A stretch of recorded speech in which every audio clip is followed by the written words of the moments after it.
Hi church, my name is Caleb Beets and I'm your youth pastor here at Cottonwood.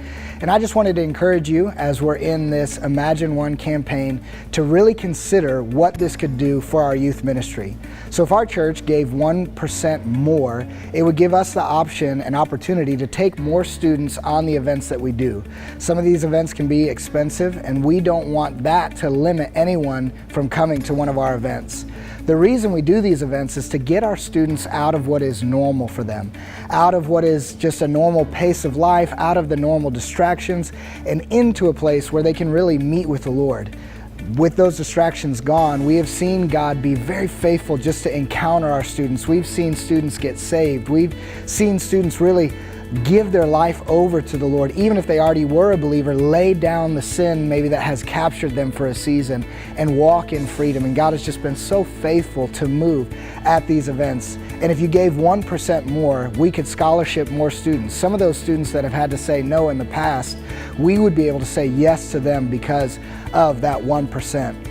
And then we could also potentially offer free events that we haven't been able to do in the past, which would allow us to reach more visitors, people who would never have darkened the door of this church. We would be able to go after them and invite them in to these things. And so 1% could make a really big difference. And then as we begin to dream and we begin to think about this, if everybody gave 10%, the options just become almost endless. We could potentially build a student building which would allow us to have more middle school services and offer a theology course for our high school students. And when I say a theology course, I'm talking about a 4-year program where when our students graduate from the ministry here, they are ready for the next phase of life. They're ready for college. They're ready to take on that career and defend their faith and really truly understand what they believe.